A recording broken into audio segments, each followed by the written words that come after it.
Kapapasok lamang po ng balita, isang truck ang bumangga sa poste ng LRT sa Marcos Highway sa Marikina. May live report si Jay Sabale. Jay. Ivan, alas 3:10 nga ng madaling araw ng isang dump truck ang bumangga dito sa may poste ng MRT na tinamaan din yung naturang scaffolding. Ipapakita natin sa inyo ang sitwasyon dito. No? So makikita ninyo, wasak yung mismong harapan ng dump truck habang yung scaffolding naman ay nawala na sa pwesto.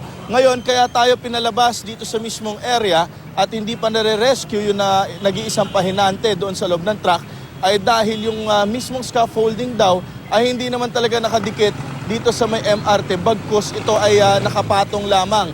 Kaya naman may danger ito na bumagsak. At yung mismong pahinante na nasa loob, no, hindi pa rin ma-rescue ito ng Marikina Rescue dahil may nakatusok na scaffolding.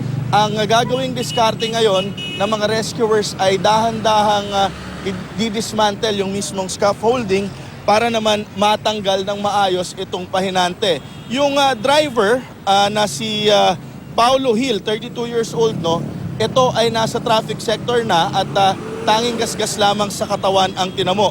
Habang yung gwardiya naman ng MRT na nagbabantay doon sa may scaffolding nung nangyari yung mismong aksidente, si Romel Asuelo, ay tinakbo na sa Amang Rodriguez at baka daw maputol pa yung mismong paa nito. Ngayon, yung mismong traffic naman na kine-create itong aksidente, no, dalawang lane na lang ang nadadaanan kasi ng mga sasakyan na nagbumula pa dito sa may Antipolo, Marikina area papunta sa Cubao.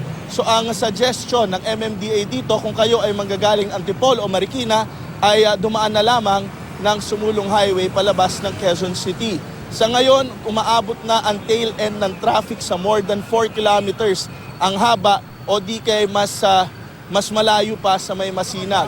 At ito na nga, dahan-dahan ang ginagawa ng paraan para ma-rescue na nga itong mismong pahinante mula sa kanyang kinauupuan kung saan nakatusok ang scaffolding at sa kasawiang palad ay wala na ring buhay itong mismong pahinante.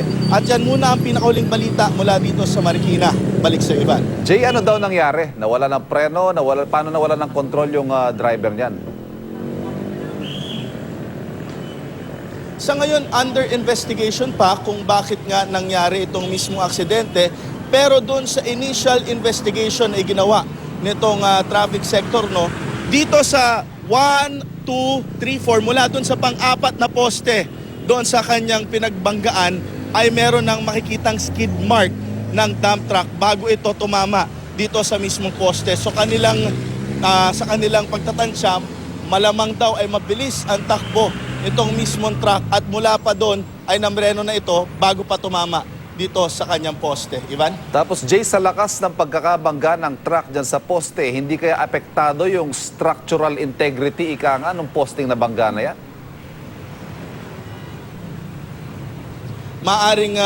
Maaring meron nga itong impact o yung nagkaroon nga ng paghina itong poste. So isa sa mga titignan din yan ng mga otoridad. Pero ang sigurado rito, yung mismong scaffolding, yung talagang naapektuhan dahil nga nakatusok pa ito sa pahinante at hindi ito nakadikit doon sa mismong structure, kundi nakapatong lamang ito. Ivan? Maraming salamat, Jay Sabale.